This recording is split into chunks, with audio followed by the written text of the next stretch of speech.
বিএনপির ভারপ্রাপ্ত চেয়ারম্যান তারেক রহমানের বিরুদ্ধে গুজব ও মিথ্যাচারের প্রতিবাদে কুমিল্লার নাঙ্গলকোট উপজেলার রায়কোট উত্তর ইউনিয়ন বিএনপি যুবদল, স্বেচ্ছাসেবক দল ও ছাত্রদলের উদ্যোগে এক বিক্ষোভ মিছিল ও প্রতিবাদ সমাবেশ অনুষ্ঠিত হয়েছে।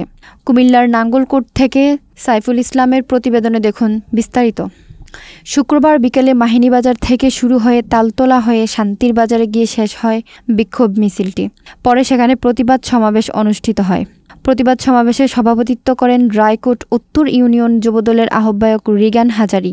বক্তব্য রাখেন রায়কোট উত্তর ইউনিয়ন বিএনপি নেতা কাজী শাহ আলম, সভাপতি হায়াতুন নবী, বিএনপি নেতা আবুল কালাম আজাদ মেম্বার, সাবেক ছাত্রদল নেতা জামাল হোসেন মজুমদার, উপজেলা ছাত্রদলের সাবেক সাংগঠনিক সম্পাদক শাহিন আলম মজুমদার এবং যুগ্ম সাধারণ সম্পাদক অ্যাডভোকেট কাজী এনায়েতুল্লাহ। সমাবেশে বক্তারা বলেন, তারেক রহমানের বিরুদ্ধে মিথ্যাচার ও ভিত্তিহীন গুজব ছড়িয়ে জনগণকে বিভ্রান্ত করা হচ্ছে। এই অপপ্রচারকারীদের বিরুদ্ধে আইনানুগত ব্যবস্থা নিতে হবে। বিক্ষোভ ও প্রতিবাদে আরও উপস্থিত ছিলেন রায়কোট উত্তর ইউনিয়ন বিএনপির সাবেক সভাপতি আলহাজ কাজী দেলওয়ার হোসেন, বিএনপি নেতা জাফর আহমেদ মোল্লা, সাধারণ সম্পাদক মনির মোল্লা, যুবদলের সদস্য সচিব খোরশেদ আলম মোল্লা, ইলিয়াস ভুইয়া, ইসরাফিল মেম্বার সহ ইউনিয়ন যুবদল, স্বেচ্ছাসেবক দল ও ছাত্রদলের বিপুল সংখ্যক নেতাকর্মী। সম্মানিত উপস্থিতি, শহীদ রাষ্ট্রপতি জিয়াউর রহমান, তারেক রহমান এবং বেগম খালেদা জিয়া হচ্ছে বাংলাদেশের মেরুদণ্ড। সম্মানিত উপস্থিতি, আপনারা দেখেছেন সাম্প্রতিক সময়ে যারা বাংলাদেশ নামক রাষ্ট্রকে চায় নাই, যারা বাংলাদেশ নামক রাষ্ট্রের বিরোধিতা করেছিল, যারা এই বাংলাদেশের যুদ্ধের সময় পাকিস্তানের ভূমিকা রেখেছিল, তারা তারেক রহমান, জিয়াউর রহমান এবং বেগম জিয়াকে নিয়ে কুসংস্কার এবং কটূক্তি করছে। সম্মানিত উপস্থিতি, একটি কথা না বললে নয়, বিএনপির বিরুদ্ধে গত 17 বছর ষড়যন্ত্র হয়েছে।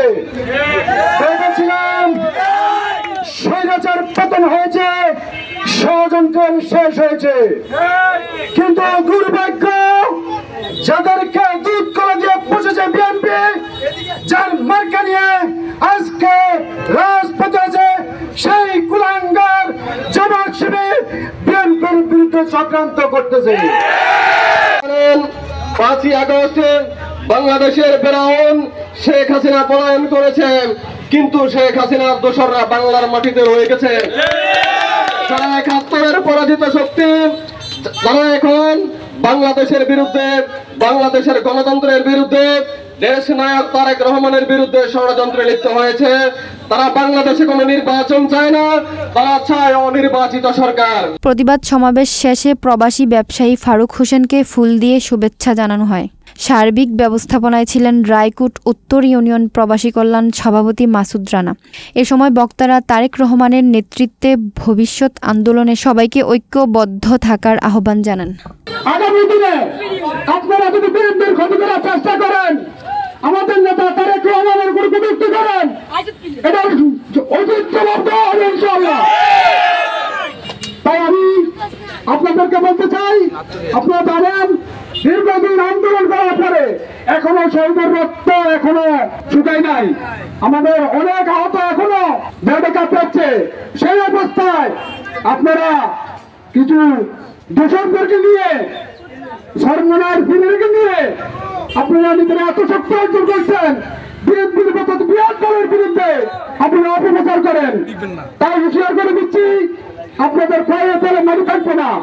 ভবিষ্যতে যদি এ ধরনের দুঃসাহস দেখান, কঠোর জবাব দেওয়া হবে।